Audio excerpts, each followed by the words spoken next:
है ना। डेट भी लिखता हुआ चलता हूं मैं, 22 अक्टूबर की बात है मेरे ख्याल से 1764 में। यार अंग्रेज लोगों ने उड़ीसा, बिहार और बंगाल में बहुत परेशान कर रखा था लोगों को, है ना। और विशेष तौर पर सब राजा तो कठपुतली हो ही चुके थे। बंगाल के राजा तो कठपुतली इसलिए हो गए थे क्योंकि बंगाल वालों पे तो कब्जा ही कर रखा था। अब 1764 में एक युद्ध हुआ जिसमें 3 लोग मिले, बक्सर का युद्ध कहते हैं इसे। और बक्सर के युद्ध में 3 लोग कौन कौन थे? सबसे पहले अवध का नवाब, अवध के नवाब का नाम था शुजा-उद-दौला। और शुजा-उद-दौला आया, उसने कहा यार एक काम करते हैं, अंग्रेजों से लड़ते हैं और अंग्रेजों से छीन करके अपना राज्य ले लेते हैं। तो बंगाल में उस समय पर एक नवाब था जिसका नाम था मीर कासिम। उसको भी लगा यार ठीक है, और मीर कासिम तो पूरी तरीके से कठपुतली ही था अंग्रेजों की, तो इसे जो भी प्रॉब्लम थी उसका हल निकालना चाहता था ये। और अवध के अलावा, बंगाल के अलावा एक मुगल शासक भी था, उसको भी मिलकर के इन लोगों ने गोली दे दी। कहा यार देखो ऐसा है कि जीवन तो आप इसी तरीके से व्यतीत कर रहे हो कि दिल्ली में भी आपके भाई बंधु आपको रहने तो दे नहीं रहे, तो एक काम करो बक्सर का युद्ध लड़ लो हमारे साथ। अब अंग्रेजों से मिल करके बक्सर का युद्ध अगर लड़ोगे और हम जीत जाएंगे तो हम वादा करते हैं कि हमारी हुकूमत फिर से एक बार भारत पे हो जाएगी। तो अब सोचो यहाँ पे कि इन्होंने अंग्रेजों से लड़ाई की और अंग्रेज जो कमांडर था उसका नाम था हेक्टर मुनरो। आपको ये नाम याद आया होगा। और ये बक्सर के युद्ध में हेक्टर मुनरो ने इन तीनों को हरा दिया।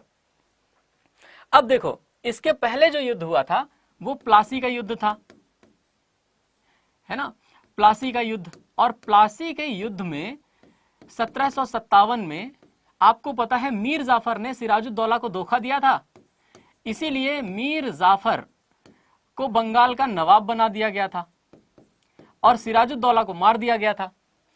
आपको पता है यहां पर एक व्यक्ति हुआ करता था जिसका नाम था रॉबर्ट क्लाइव, और रॉबर्ट क्लाइव ने अपनी अलग ही एक छाप छोड़ रखी थी अंग्रेजी हुकूमत पर कि रॉबर्ट क्लाइव एक बहुत अच्छा प्रशासक भी है और साथ ही साथ एक बहुत अच्छा आर्मी कमांडर भी है। आपको पता है 1757 में मीर जाफर को नवाब घोषित करने के बाद रॉबर्ट क्लाइव 1760 के आसपास लंदन चला गया, और लंदन जाने के बाद ही मीर जाफर ने भी अंग्रेजों से लड़ाई लड़ ली, डचों के साथ जा मिला, और डचों और अंग्रेजों के बीच में एक लड़ाई 1760 में हुई थी जिसे बैटल ऑफ बिदारा कहते हैं, बिदारा का युद्ध। बिदारा के युद्ध में हार गया था। अगर आप कहोगे मीर जाफर और डचों को, तो मीर जाफर और डच दोनों हार गए थे।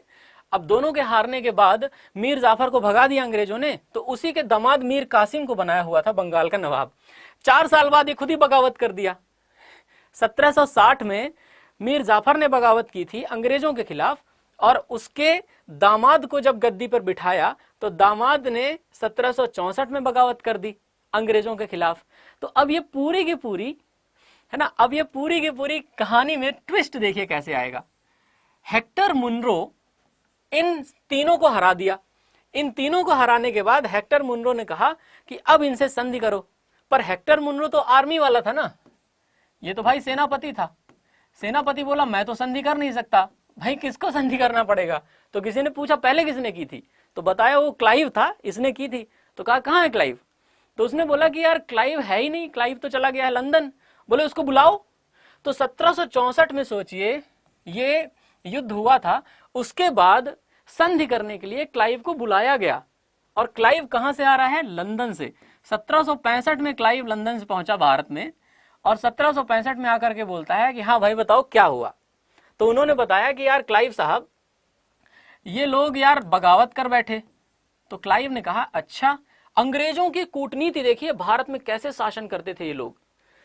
अंग्रेजों की कूटनीति देखिए भारत में शासन करने की क्या इनके किस्से होते थे कि क्लाइव ने सबसे पहले 12 अगस्त को, देखो 12 अगस्त 1765 को सबसे पहले उसने मीर कासिम को बुलाया।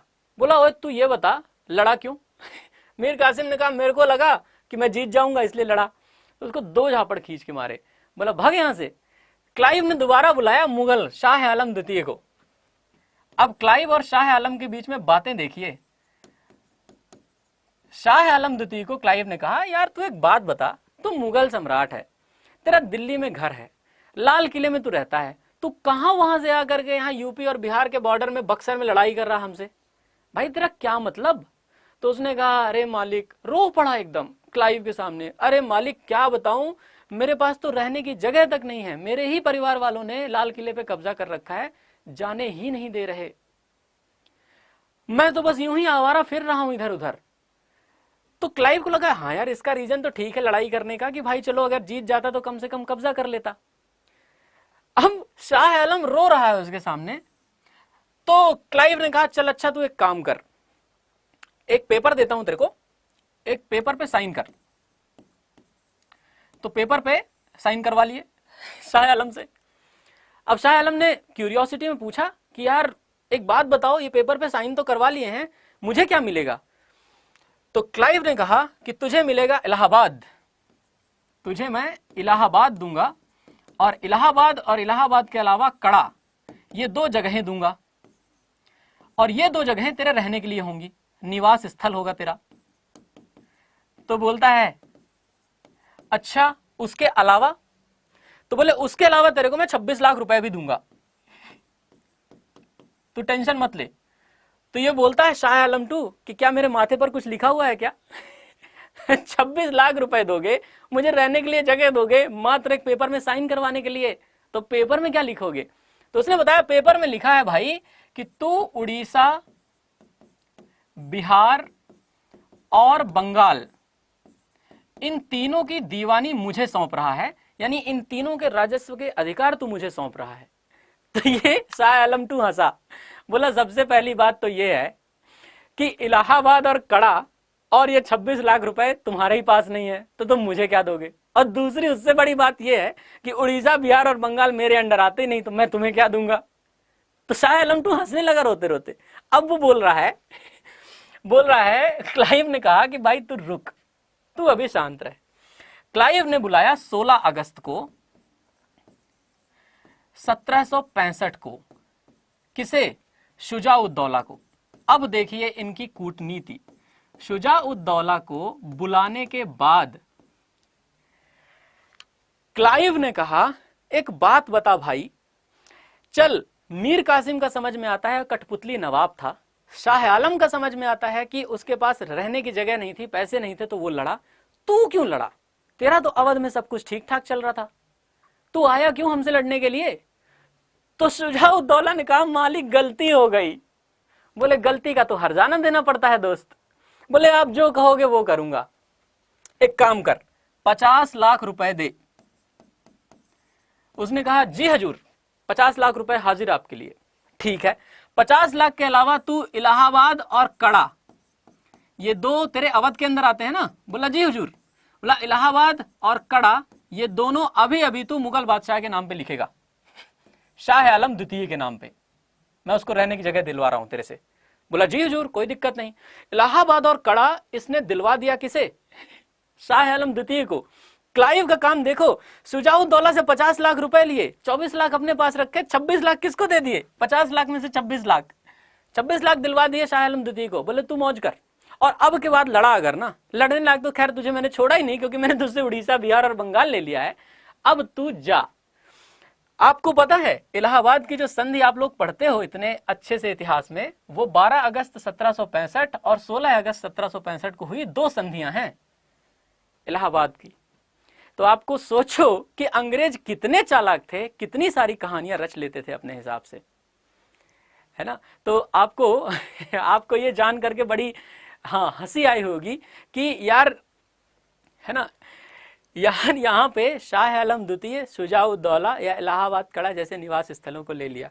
आप लोग तो कमेंट सेक्शन को ना पता है कैंसिल करके हटा लिया करो। ये जो लोग लड़ रहे हैं ना कमेंट सेक्शन में, ये लोग बस सिर्फ लड़ने के लिए ही हैं, ये परीक्षा नहीं क्लियर करेंगे। आप परीक्षा क्लियर करोगे, ठीक है? तो टेंशन मत लो। आप लोगों को ये कहानी जानकर मेरे हिसाब से मजा आया होगा। और क्लाइव, जो कि आपको पता है फोर्ट विलियम का पहला गवर्नर था, बंगाल का पहला गवर्नर था, तो वो क्लाइव फिर उसके बाद इस तरह के काम करके गया।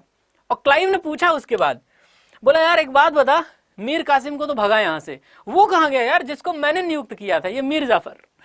तो किसी ने बताया यार वो लड़ गया था, इसलिए उसको हमने मार के भगा दिया। उसने कहा यार बुलाओ उसको। मीर जाफर को बुलाया गया। वो 4 साल से दाढ़ी वाड़ी बढ़ा के कहीं घूम रहा है। मीर जाफर दौड़ा दौड़ा आया, मालिक बचा लो मुझे, मेरे से गलती हो गई आज से 4-5 साल पहले। उसने कहा चल तेरे को टेंशन नहीं है भाई, तू बन जा वापस बंगाल का नवाब। 1765 में वापस बंगाल का नवाब क्लाइव ने मीर जाफर को बना दिया था, लेकिन 2-4 महीने में मर गया था। फिर इसका बेटा बना था